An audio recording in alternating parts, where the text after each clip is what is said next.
جناب رسول اللہ صلی اللہ علیہ وسلم فرمائے الا ان فی الجسد لمضغام، خبردار خبردار پدی جسم کی یو ٹکڑا دا کاغ برابر او سیوی نصلح الجسد کلو، ټول جسا ټول بدن خوی، فَإِن فَسَدَتْ فَسَدَ الْجَسَدُ كُلُّهُ، اور کدغ خراب شی نو ټول بدن خراب دے. الا وهي القلب، خبردار گوری دغ زړه دے، کدا زړه خراب شو نو ټول بدن خراب. د الله نبی وی زړه دے زړه، او د زړه چې دے نبی علیہ الصلوۃ والسلام فرمای التقوا ها هنا،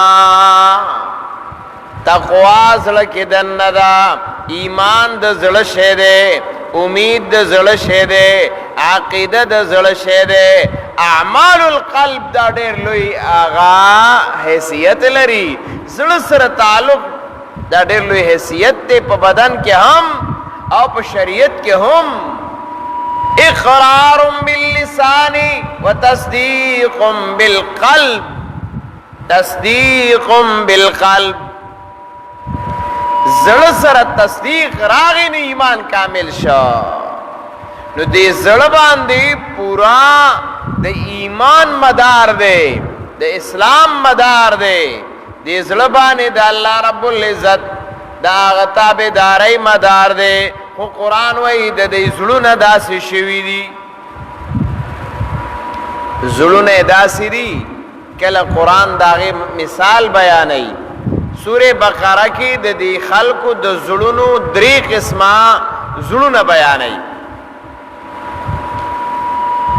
یو خو ما وتا کباړي زړه چې یا رکشا کې ځوړن کړی مخې ته، او یا هم شاته ګاډي کې ځوړن کړی، او یا ځوانانو د سینې نه راویستی او په لاس یې جوړ کړی او تیر پکې ورکوي، چې د دې تیر څه مقصد دی چې دا په دې زړه کې ورکوي.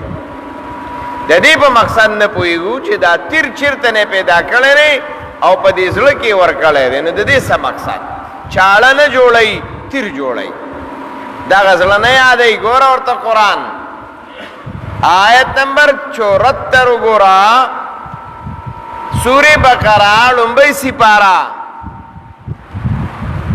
قرآن فرمائی ثم قست قلوبکم، بیا سخت شول زړونه د دوی، من بعد ذالکا پس د دینا، اډو خبرې په اثر نه کولو لګیا ورته کنه، خبره په اثر نه کوي، بس زړه کاڼې شوی دی. قرآن وایي ګوره الله وایي ثم قست قلوبکم من بعد ذالکا،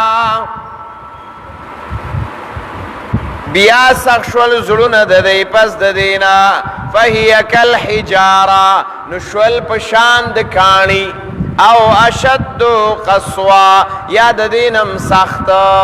الله وایي زړونه د کاڼي نم سخت دي، دومره سخت دي ځکه کاڼو کې نرموالی شته.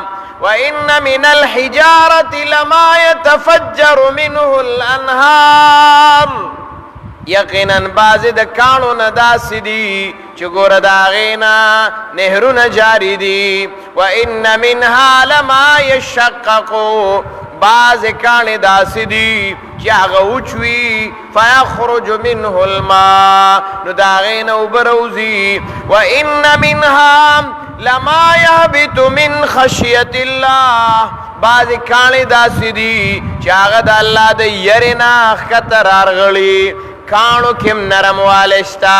خو الله وایي د دوی په زړونو کې نرموالی نه پیدا کېږي چې دوی الله طرف ته رجوع پیدا کړي، توبه وباسي، انابت الله پیدا کړي، دا یې په زړه کې نه راځي. وجه څه ده؟